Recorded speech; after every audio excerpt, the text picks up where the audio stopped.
नमस्कार दोस्तों, VK knowledge electrical में आप सभी का स्वागत है। वैकेंसी न्यूज़ अपडेट लेकर हम एक बार फिर उपस्थित हैं। दोस्तों, ये वैकेंसी इंडियन ऑयल कॉरपोरेशन की है और पानीपत रिफाइनरी की है, यानी हरियाणा स्टेट की है।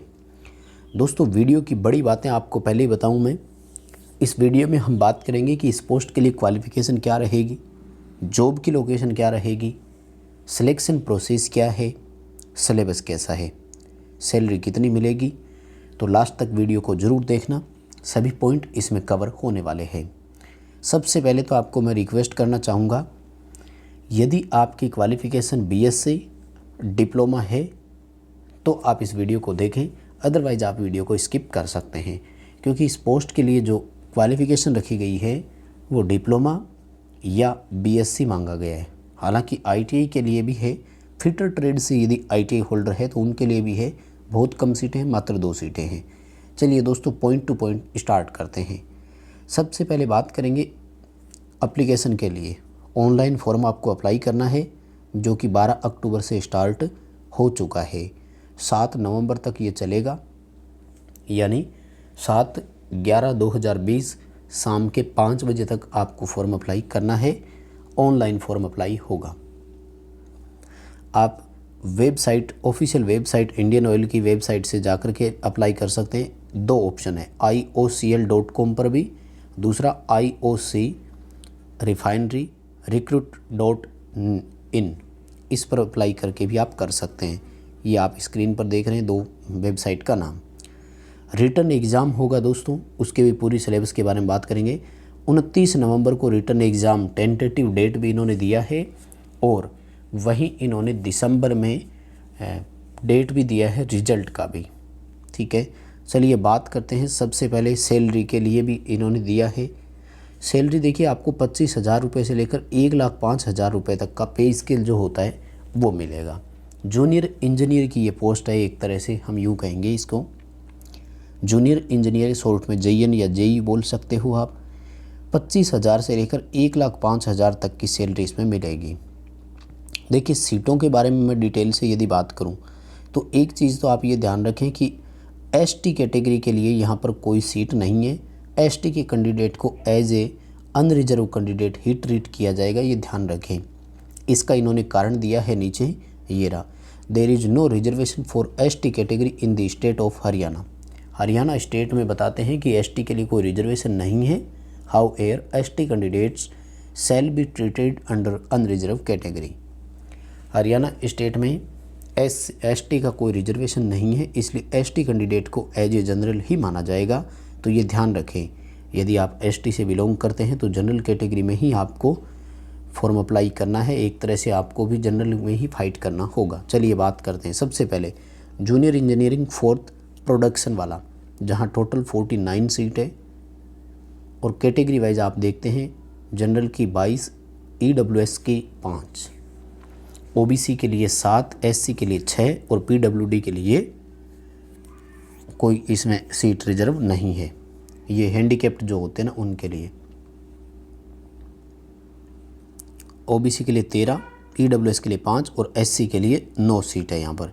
इसी तरह से जूनियर इंजीनियर असिस्टेंट 4th या जूनियर टेक्निकल असिस्टेंट 4th, ठीक है, ये आपका है मैकेनिकल फिटर कम रिगर, यानी इसमें डिप्लोमा वाला भी है और ITI फिटर वाला भी इसमें एलिजिबल है। इसी तरह से जूनियर इंजीनियर इंस्ट्रूमेंटेशन वाला, तो इसमें भी ITI वाला एलिजिबल है, और जूनियर क्वालिटी कंट्रोल एनालिटिक ये भी इसमें अप्लाई कर सकते हैं। और यदि मैं बात करूं क्वालिफ़िकेशन के लिए, तो पोस्ट वाइज क्वालिफ़िकेशन यहाँ पर इन्होंने दिया है। देखिए, सबसे पहले बात करेंगे junior engineer assistant 4th production वाले के लिए, क्योंकि सबसे अधिक सीटें इसी की है, 49 सीट है। ठीक है, 3 वर्ष का डिप्लोमा केमिकल में या रिफाइनरी एंड पेट्रोकेमिकल इंजीनियरिंग में हो, या फिर आपका PCM से BSc हो, फिजिक्स, मैथ और केमिस्ट्री, या फिर आपने इंडस्ट्रियल केमिस्ट्री से BSc कर रखा हो केवल, तब भी आप अप्लाई इसमें कर सकते हैं। लेकिन ध्यान रखें, यदि आप जनरल या OBC से बिलोंग करते हैं तो आपके पास 50% मार्क्स इसमें होने चाहिए, और SC कैंडिडेट है तो 45 आपके इसमें होने चाहिए। इसके साथ ही आपको 1 वर्ष का एक्सपीरियंस और होना चाहिए किसी फील्ड में जहाँ पर आपने ऑपरेशन में ड्यूटी की हो। ऑपरेशन का मतलब होता है जहाँ शिफ्ट में ड्यूटी लगती हो, कभी मॉर्निंग में, कभी इवनिंग में, या कभी नाइट ड्यूटी आपकी होती हो।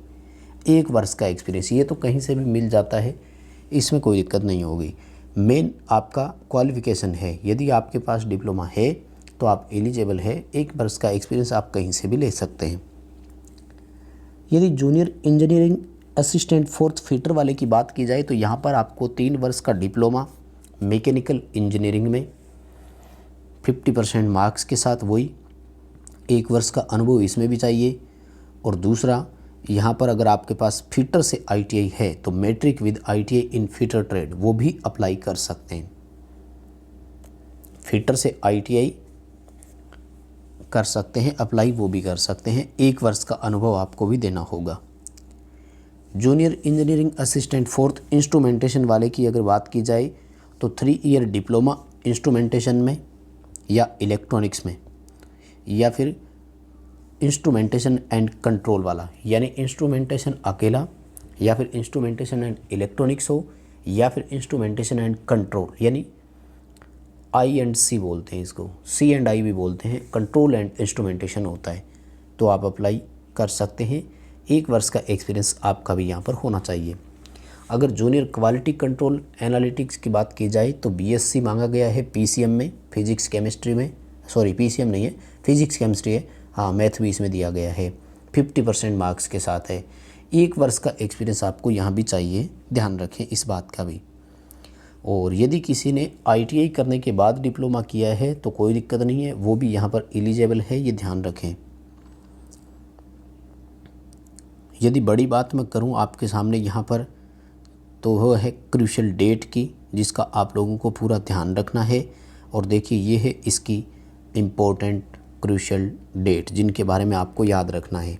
सबसे पहला 12 अक्टूबर से स्टार्ट होगा, 7 नवंबर लास्ट डेट है, 28/11 को इसके लिए लास्ट डेट है। आपको जो फीस रिसिप्ट करनी है वो कैसे अप्लाई करना बात करेंगे। और रिटन टेस्ट की जो टेंटेटिव डेट है वो 29 नवंबर है, और जो रिटन टेस्ट का रिजल्ट है वो 18 दिसंबर को होगा। ये टेंटेटिव डेट दी है, ये दोनों डेट बड़े इंपॉर्टेंट है।